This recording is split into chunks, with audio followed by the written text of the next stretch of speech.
Alhamdulillah wassalatu wassalamu ala rasulillah. Pemirsa, kita akan mempraktekkan bagaimana cara berwudunya orang yang sakit. Sebelumnya, bahasanya Allah subhanahu wa ta'ala membolehkan untuk tayammum bagi orang yang sakit dengan ketentuan apabila dia tidak memungkinkan untuk menggunakan air.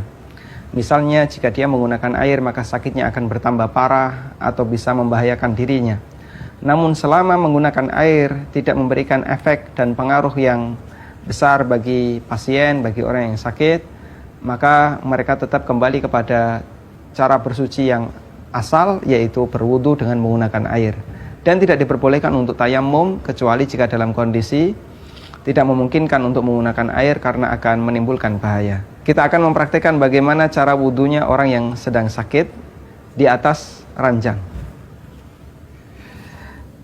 Yang pertama, Anda bisa sediakan sebuah anduk yang kering, yang nanti fungsinya adalah untuk menyerap tetesan-tetesan air ketika kita mewudukan orang yang sakit. Kemudian yang kedua yang perlu kita sediakan adalah air yang suci. Bisa Anda gunakan spray sebagai alat bantu untuk memberikan air ke orang yang sakit. Kemudian berikutnya Anda sediakan sebuah baskom yang nanti digunakan untuk menampung air setelah dia berkumur. Kenapa kita sediakan baskom? Karena yang namanya air berkumur keluar dari mulut, dan di situ tentu saja ada banyak bakteri, maka kita sediakan tempat baskom, bukan dibuang di anduk. Kemudian kita sediakan air dengan wadah gelas, kita manfaatkan nanti untuk berkumur. Baik, kita mulai dengan mencuci kedua tangan. Anda bisa perhatikan di sini pasien menggunakan infus, dan bagian yang ditutupi dengan plaster infus sebaiknya kita hindari dari air, sehingga nanti cukup yang dibasahi adalah semua permukaan kulit yang di situ tidak ada plasternya. Baik, mencuci kedua tangan, silakan digabungkan kedua tangannya, kemudian kita semprotkan air di sini, ditampung dan langsung digunakan untuk mencuci kedua tangan. Sambil disela-selai jari, dan jangan lupa punggung tangan harus basah.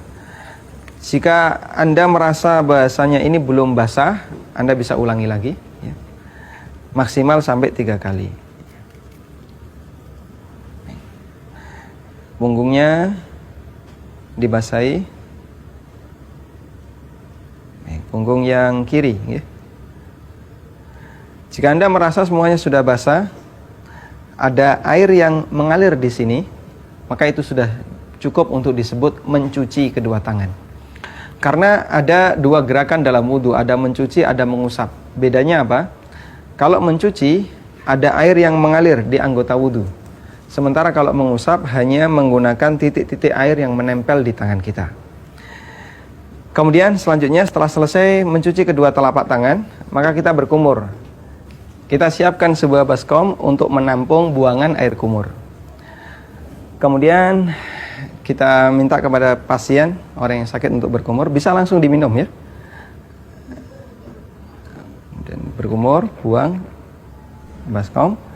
Lalu kita tuangkan ke tangan kanan atau tangan kiri yang memungkinkan. Jika tangan kanan tidak memungkinkan banyak bergerak, bisa menggunakan tangan kiri. Digunakan untuk menghirup air ke dalam hidung. Cukup sekali jika Anda bisa pastikan semuanya telah basah.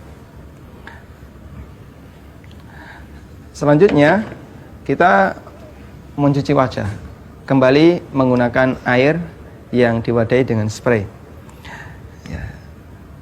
Gabungkan dua telapak tangan, kemudian berikan air secukupnya dan langsung diusapkan ke wajah. Selama ada air yang mengalir di wajah, sudah cukup bisa disebut sebagai mencuci wajah. Ketika kita merasa masih ada bagian wajah yang belum basah, kita bisa ulangi.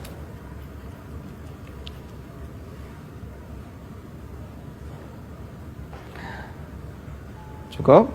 Kemudian satu gerakan lagi, yaitu untuk jenggot. Karena jenggot, bagian akar-akar jenggot harus basah. Cukup menggunakan satu telapak tangan. Baik, cukup. Kemudian selanjutnya kita akan mencuci tangan sampai ke siku dan dengan tetap mewaspadai posisi infus yang ada di tangan, sehingga di bagian ini nanti kita pertahankan agar tetap kering. Kita awali dengan tangan kanan dulu dengan menggunakan bantuan tangan kiri.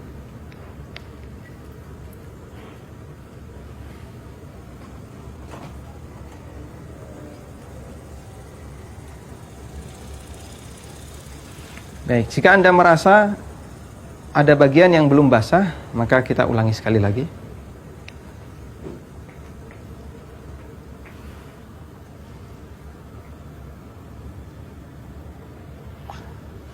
Ini dibasahi.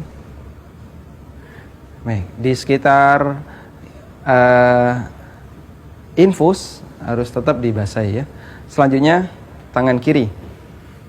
Tangan kiri. Jika tangan kanan masih memungkinkan untuk bergerak, maka bisa menggunakan bantuan tangan kanan yang ada infusnya. Jika tidak, dibantu oleh saudaranya yang mewudukan, yang membantu untuk wudu.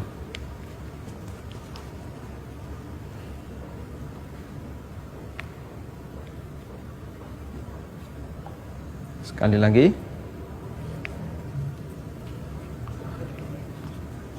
Baik, selesai. Di sela-sela jarinya. Selanjutnya kita mengusap kepala. Karena mengusap maka cukup menggunakan titik-titik air yang ada di tangan, sehingga kita cukup memberikan sedikit air di kedua telapak tangan.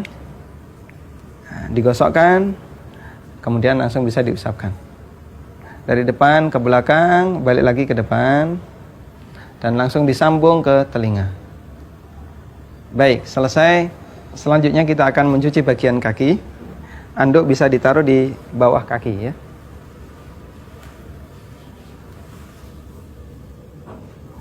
Baik, pasien bisa mencuci sendiri, sementara kawannya bisa membantu menuangkan air, atau bisa juga dibantu ya.